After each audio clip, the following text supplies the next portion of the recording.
Hi guys, I'm going to go over what is elastic and inelastic demands. Okay, so let's start off with what is elastic demand.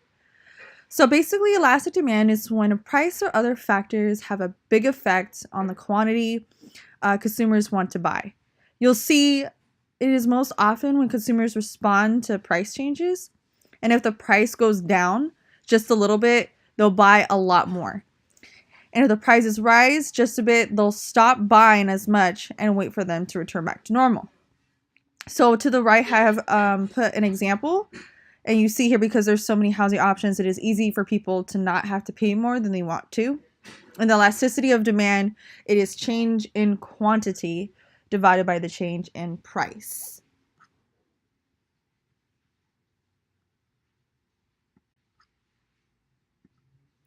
Okay, so next is more examples of elastic demand. Here to the right, I have like a graph here to show what an elastic demand looks like.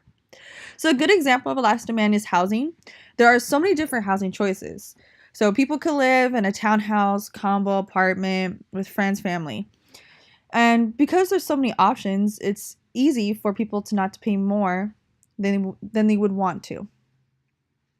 Also, clothing, it has elastic demand.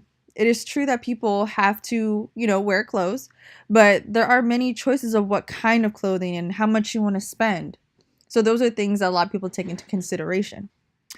So when some stores offer sales, other stores may have to lower their clothing prices to maintain demand.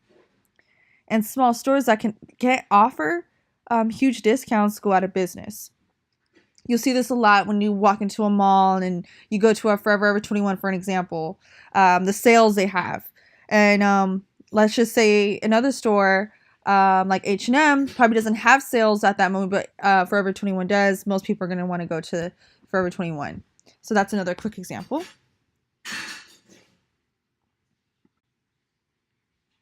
All right, now, what is inelastic demand? Inelastic demand is the economic idea that the demand for a product does not change relative to changes in that product's price.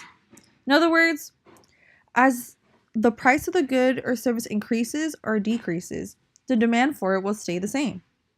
This typically occurs in convenience goods that consumers need every day.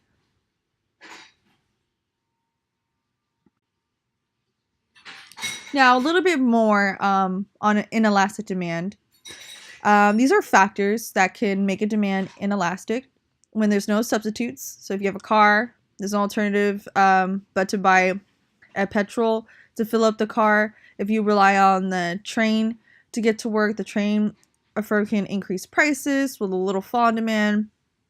Also, the next factor is little competition.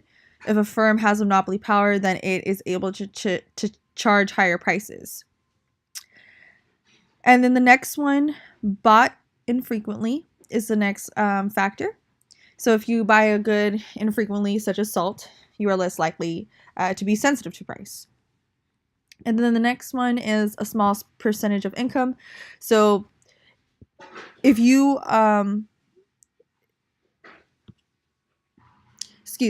if a good like salt is a small percentage of income, you may be less concerned about the price. And then lastly, short run. In the short run, demand tends to be more price inelastic. It takes time for consumers to look for the alternatives. All right.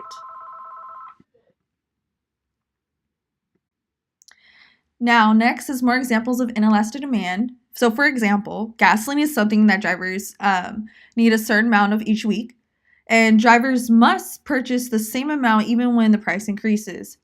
Likewise, they don't buy much more even if the price drops. So, gas prices change every day, as we know, and if there is a drop in supply, the prices will skyrocket. And that's what happened during the OPEC oil embargo in 1973, when the Organization of the Petroleum Exporting Countries stopped oil exports to the United States.